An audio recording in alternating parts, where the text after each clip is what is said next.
Okay, so let's solve a problem using the left endpoint rule.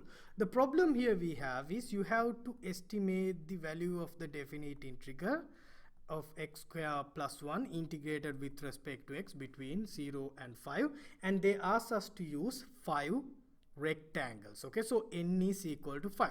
So let me show you how you should do this kind of a problem. First, draw a line. Draw the main interval. So main interval is going from 0 to 5, right? Because a is 0, b is 5. Now find the width. What is width? Delta x is b minus a over n. What is b here? End point is 5, start point is 0, 5 minus 0, divide by number of rectangles. Well, it's a very nice number. Width is 1. So delta x is 1. Width of each subinterval is 1. Now mark the subinterval. 0, 1, 1 to 2, 2 to 3, 3 to 4, 4 to 5, right? Perfect. So we mark the all subintervals. So in each subinterval you will have a rectangle. Perfect. Next thing you do is that you know this is the left endpoint rule, right? So find the leftmost point of each subinterval. So what are the subintervals? Think about this. So the subintervals are, well, we have 0, 1 and 1, 2 and 2, 3 and 3, 4 and finally 4, 5. Alright, so those are the 5 subintervals. So the leftmost point in each subinterval is 0, 1, 2, 3 and 4. Okay, alright, so now to find the heights of the rectangle. Now I mean what is the formula for left endpoint rule? Remember, it's fx0 plus fx1 plus, okay, let me write down here, fx1 plus fx2 plus fx3 plus blah blah blah plus evaluated at fxn minus 1, everything multiplied by delta x. That's the formula, right? So you have to evaluate this function, evaluate the function at these leftmost values, right? So what is the function? Function is x square plus 1. So let's evaluate. So if you substitute 0 to x, 0 plus 1 is 1, and 1 square plus 1 is 2, 2 square plus 1 is 5, right? 3 square plus 1 is 10, 4 square plus 1 is 17. So these are the function values. So according to the formula, it's 1 plus 2 plus 5 plus 10 plus 17 times everything times the width. Width is 1. So this gonna give us what? 17 plus 10 is 27, 32 plus 3 is 35. So the estimation is 35. So you're going to estimate the value of this integral. If you solve this integral, you're going to get your estimation is 35. Okay? Alright, using the left endpoint rule. Now hang on a second. Estimation is 35. But look at this integral. It's a very simple integral, right? So let's solve it. Now if you integrate x square plus 1, you get x cubed over 3 plus x, right?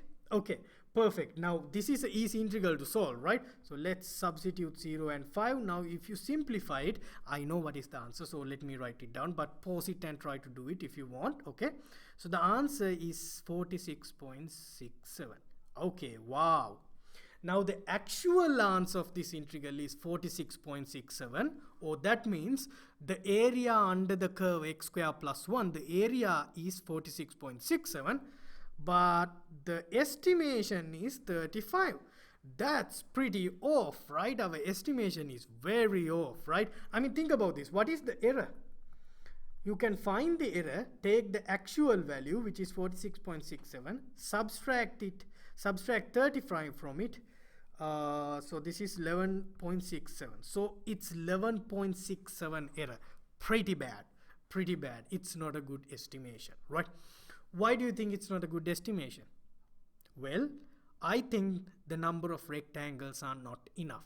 So if you want a better estimation, if you want a number closer to 46.67, what should you do? Increase the number of rectangles, right? So I have already done that. Let me show it to you. Let me first find it. Okay, so here we are. So if you use 10 rectangles, so now we double up the rectangles. So the width is going to be 0.5, right? Because 5 over 10, 0.5. So if you do the left endpoint rule, I mean, you make all the subintervals, you evaluate it at each left point of each subinterval, and you use the formula, and look what we get, 40.75. So we started from 35 with 5 rectangles, but if you use 10 rectangles, you get 40.75. So that's closer to 46.67, right? So error is like around 5, right? So it's smaller than 11. So we got something better. So let me show you a table. Here's what's going on. So if you use 15 rectangles, we get 42.59.